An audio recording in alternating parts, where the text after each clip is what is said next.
Hi guys, അസ്സാം വലൈക്കും. Welcome back to Innas kitchen. ഇന്ന് ഞാൻ ഉണ്ടാക്കാൻ പോകുന്ന നല്ലൊരു എളുപ്പത്തിലുള്ള മന്തിയുടെ റെസിപ്പിയാണ്. അപ്പോൾ നമുക്ക് കുക്കറിലാണ് ഉണ്ടാക്കുന്നത്. എങ്ങനെ ഉണ്ടാക്കുന്നതെന്ന് നോക്കാം. ഒരു പാൻ അടുപ്പിൽ വെച്ച് അത്യാവശ്യത്തിനുള്ള വെള്ളം ഒഴിച്ച് അതിലിട്ട് കുറച്ച് ഏലക്ക, പട്ട, ഗ്രാമ്പു, ഉപ്പ് ഇതിലിട്ട് വെള്ളം ഒന്ന് തിളക്കാൻ വെക്കാം. ആ സമയത്ത് ഞാൻ 3 കപ്പ് റൈസാണ് എടുത്തിട്ടുള്ളത്. ഒന്ന് സോക്ക് ചെയ്ത് വെക്കാം. ഇനി നമുക്ക് വെള്ളം തിളച്ച് വന്നിട്ടുണ്ട്.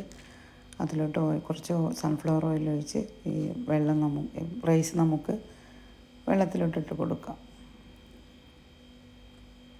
അപ്പം നമുക്ക് ചിക്കൻ കട്ട് ചെയ്യാം. വലിയ പീസാക്കിയിട്ടാണ് ചിക്കൻ കട്ട് ചെയ്യുന്നത്. നമ്മുടെ അരി ഏകദേശം ഒരു 90% വേവായാൽ മതി. അത് നമുക്ക് ഊറ്റിയെടുക്കാം. ഇനി ഒരു ബൗളെടുത്ത് അതിലോട്ട് 2 ടീസ്പൂൺ കാശ്മീരി മുളക് പൊടി, പിന്നെ സ്പൈസസ് എല്ലാം നമുക്ക് ആഡ് ചെയ്യാം. ഗരം മസാല, ഇനി ബാക്കി സ്പൈസസും കൂടി ഇട്ടിട്ട് നമുക്ക് കുറച്ച് വെള്ളം മിക്സ് ചെയ്ത് ചെറിയ ജീരകവും വലിയ ജീരകവും ഓരോ 1/2 ടീസ്പൂൺ ഇത് ഇട്ട് കൊടുക്കണം. പിന്നെ 2 മാഗി ക്യൂബാണ്, അതായത് ഒരു മാഗി ക്യൂബ് ഫുള്ള്, അതിൽ 2 കഷ്ണമായിട്ടാണ് വരുന്നത്. അങ്ങനെ ഒരു മാഗി ക്യൂബ് ഞാനൊന്ന് പൊടിച്ച് ചേർത്തതാണ്. ഇനി കുറച്ച് വെള്ളം കൂടി ഒഴിച്ചിട്ട് നമുക്കിതൊന്ന് മിക്സ് ആക്കാം.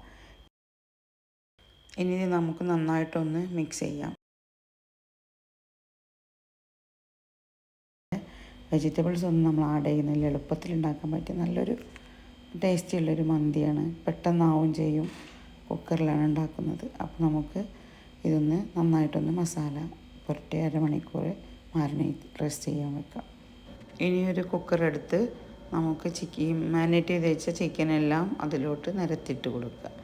എല്ലാ ചിക്കനും ഇതുപോലെ നിരത്തിയിട്ട് കൊടുക്കുക. എന്നിട്ട് നമുക്ക് ഒരു 1/2 കപ്പ് സൺഫ്ലവർ ഓയിൽ അതിന് മുകളിലായിട്ട് ഒഴിച്ചു കൊടുക്കുക. ഇത് ചിക്കൻ ഇതുപോലെ പരത്തി വെക്കണം. അപ്പം നമ്മുടെ റൈസ് ഇവിടെ ഏകദേശം വെന്ത് വന്നിട്ടുണ്ട്. 90% വേവായാൽ മതി, കൂടുതൽ വെന്ത് പോകരുത്. അപ്പോൾ റൈസ് ഉടഞ്ഞു പോകാൻ ചാൻസ് ഉണ്ട്. അപ്പോൾ നമ്മളിതാ സ്ട്രെയിൻ ചെയ്ത് വെക്കുന്ന റൈസ് സ്ട്രെയിൻ ചെയ്ത് വെച്ചിട്ട് നമുക്കിത് ചിക്കൻ്റെ മുകളിലോട്ട് ഇട്ട് കൊടുക്കാം. അങ്ങനെ മുഴുവനും ഇതുപോലെ നമുക്ക് ഇട്ട് കൊടുക്കാം. എന്നിട്ട് പച്ചമുളക് ഇതുപോലെ ഒന്ന് നിരത്തി വെച്ച് കൊടുക്കുക. ഇനി ഞാൻ സാഫ്രോണിൽ മിൽക്ക് ചേർത്തിട്ടുള്ളൊരു കളറാണ് യൂസ് ചെയ്യുന്നത്. അപ്പോൾ നിങ്ങളുടെ അടുത്ത് ഏത് കളറാണോ ഉള്ളതെന്ന് വെച്ചാൽ അത് യൂസ് ചെയ്യുക. എന്നിട്ട് നമുക്കൊന്ന് സ്മോക്കി ഫ്ലേവർ വരാൻ വേണ്ടിയിട്ടൊന്ന് ചാർക്കോൾ കൊടുക്കുക.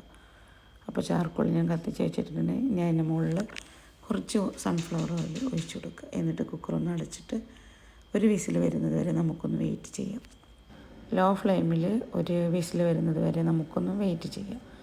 അപ്പോൾ ഇതാ ഒരു വിസിൽ വന്നിട്ടുണ്ട്, എയറൊക്കെ പോയിട്ടുണ്ട്. ഇനി നമുക്കിതൊന്ന് കുക്കർ ഓപ്പൺ ആക്കാം. ഇതാ നമ്മുടെ മന്തി ഇവിടെ റെഡി ആയിട്ടുണ്ട്. നല്ല അടിപൊളി ആയിട്ട് തന്നെ കിട്ടിയിട്ടുണ്ട്.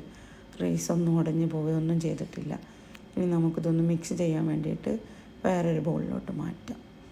അപ്പോൾ നല്ല റൈസാണ്, പിന്നെ നല്ല ടേസ്റ്റിയാണ്. നമ്മൾ വെജിറ്റബിളൊന്നും യൂസ് ചെയ്യുന്നില്ല. എളുപ്പം വീട്ടിൽ ഗസ്റ്റൊക്കെ വരുന്ന സമയത്ത് നമുക്ക് പെട്ടെന്നൊരു മന്തി റെഡിയാക്കാൻ പറ്റിയ ഒരു അടിപൊളി റെസിപ്പിയാണ്. അപ്പോൾ എല്ലാവരും ഇതൊന്ന് ട്രൈ ചെയ്യണം.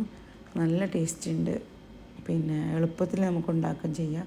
മയോണൈസിൻ്റെ കൂടെയും പിന്നെ ടൊമാറ്റോ ചട്നിയുടെ കൂടെ ഒക്കെ അടിപൊളിയായിട്ട് കഴിക്കാൻ പറ്റിയ അടിപൊളി റൈസാണ്. അപ്പോൾ നമുക്കത് ടേസ്റ്റ് നോക്കാം. അപ്പോൾ ഇനി ഞാൻ ടേസ്റ്റ് നോക്കിയിട്ട് പറയാം.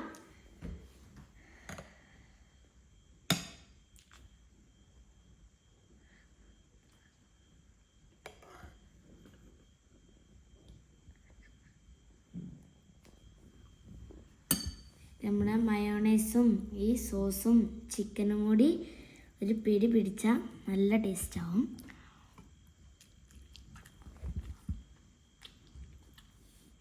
സൂപ്പറായിട്ടുണ്ട്. നല്ല ടേസ്റ്റ് ഉണ്ട്. നല്ല ടേസ്റ്റ് ആയിട്ടുണ്ട്. എല്ലാവരും ട്രൈ ചെയ്ത് നോക്കുക.